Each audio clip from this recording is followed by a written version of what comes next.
Peace and love, good people. Peace and love. So let's get right into price crosses moving average indicators. Okay, so this is an explanation of what happens when the price crosses the moving average. All right, please pay very close attention. This is a gem. Do not let this go over your head. Please subscribe to the channel, comment down below. I'm not getting no comments on my videos. It's killing me. I would love for somebody to say something. Let me know you out there. Let me know you're listening. Please give it a like, give it a share. Please subscribe if you have not already. This is a gem. Without further ado, let's get into it. So, price crosses moving average. Implication. When a security's price crosses its moving average, the event, a bullish or bearish signal is generated depending on the direction of the crossover. All right? So, when a security's price crosses its moving average, all right, that is an event. All right, so don't just trade the location, trade the event. Description. A moving average is an indicator that shows the average value of a security's price over a period of time. We know that already. This type of technical event trademarked by Webull, because apparently they have coined the term technical event. Interesting. So this type of technical event occurs when the price crosses a moving average. Said that 3 times already. All right, I hope that sinks in. When the price crosses the moving average. So if you see a 20-period moving average on your screen, on your chart, and then the price comes up $1, $2, $3, $4, $5, $6, $7, and crosses over that moving average, that is the event that we are talking about. So when that happens, pay attention. 3 moving averages are supported: the 21, the 50, and the 200 price bars. Okay, so you might be using the EMA, the exponential moving average. So we typically, on this channel, we focus on the 20 and the 200. All right, and then we have some honorable mentions: the 50, the 48, the 8, the 13. Okay, but the 20 and the 200 are the moving averages, or the price bars, that we are discussing. All right, so they're talking about bars, but we use candles. Same difference.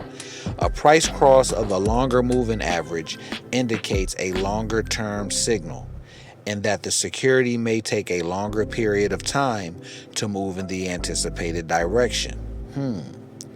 So a price cross of a 200-period moving average indicates a longer term signal, and that the security may take a longer period of time to move in the anticipated direction. A bullish signal. Let's keep reading. A bullish signal is generated when the security's price rises above its moving average, and a bearish signal is generated when the security price falls below its moving average. After a crossover is identified, it is considered not yet confirmed. Then additional confirmation is sought by watching the slope of the moving average. All right, so the direction of the moving average, in addition to the crossover, is informative. All right, a bullish event is confirmed if the moving average turns upward within X price bars, where X is the period of the moving average. Okay, slow it down. I just dissed you. Shout out to Conceited. So a bullish event is confirmed. All right, bullish meaning we're moving up, and when we're looking at the chart, and we're looking at the moving averages, and we're looking at the price action. All right, so it is confirmed. It is a confirmed buy if the moving average turns upward. So if the moving average, if their 20 period moving average is kind of gliding sideways, kind of flat, and then it turns upward as the price moves, crosses over it. So the price crosses the moving average, and as it crosses the moving average, it kind of yanks it with it in the direction that it's moving in. And if the moving average turns upward within 20 candles, if we're looking at a 20 period moving average, all right, then that is a confirmed signal to buy. So if you're on a 2-minute chart, you're looking to see if the 20 period moving average turns upward within the first 40 minutes, okay, of that crossover. So once the crossover happens, you're giving it about 40 minutes to decide whether or not the moving average has started to point upward. And if it does, when it does, that's confirmation that that is the direction we're moving in, and we're going to trade with that direction. All right. Well, at least I'm going to trade. You can do what you want. I'm not here to advise you. After a crossover is identified, it is considered not yet confirmed. So just because the price crosses the 20 period moving average, that does not mean buy it. All right. That is a location. We want to buy events. The additional confirmation is sought by watching the slope of the moving average, or the direction that it's pointing in. A bullish event is confirmed if the moving average turns upward within X price bars, where X is the period of the moving average. For a bearish event, the moving average must turn downward as confirmation. So if you're going to buy puts, you want the moving average to be turned downward.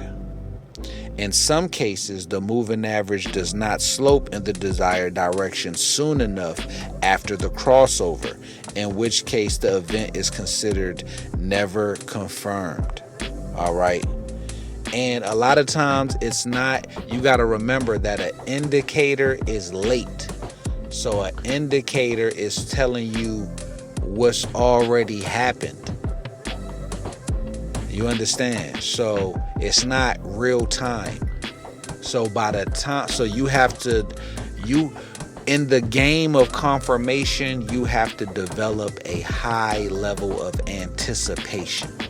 All right. So you need to be able to take context clues and make an experienced decision, not educated guess, an experienced decision, which means you need to build and develop your experience. Okay, so these events are based on simple moving averages. A simple moving average is one where equal weight is given to each price over the calculation period. For example, a 21-day simple moving average is calculated by taking the sum of the last 21 days of a stock's close price and then dividing by 21. Other types of moving averages, which are not supported here, are weighted averages and exponentially smooth averages. All right, so they're basically saying we're not talking about the EMA, we're talking about the simple moving averages. So here you see your first example of how people take the original and then they create the remix, and that's what I ultimately do. So maybe you don't want to do what I do, maybe you want to follow Weeble's directions. Or either way, just sharing the information, which you do with it as you may. Trading considerations. Moving averages are lagging indicators. This is what I just said to you all, because they use historical information. Using them as indicators will not get you in at the bottom and out at the top, but will get you in and out somewhere in between. Not that helpful. They work best in trending price patterns where an uptrend or downtrend is firmly in place. In trending markets, moving averages can provide a very simple and effective method of identifying trends. Moving averages also act as support areas. You will often see a stock in an uptrend rise well above its 21-day moving average, return to it, and then rise again. Bars, don't let that go over your head. I'm not even going to say that again. Rewind it, subscribe to the channel, like and share. Let's get to business. Moving averages also act as resistance areas. When a stock trades under a moving average, that average will serve as a resistance price, and it will be difficult for the stock to move above it. This is often very true when a stock has fallen below its 200-day moving average. Critical criteria that support. Indicators that are well suited to working with moving averages include the MACD and momentum. Womp womp. Criteria that refute. Moving averages do well in trending markets, but they generally generate many false signals in choppy sideways markets. Okay, interesting. Very, very interesting. Peace and love. I hope you get rich. See you in the next video.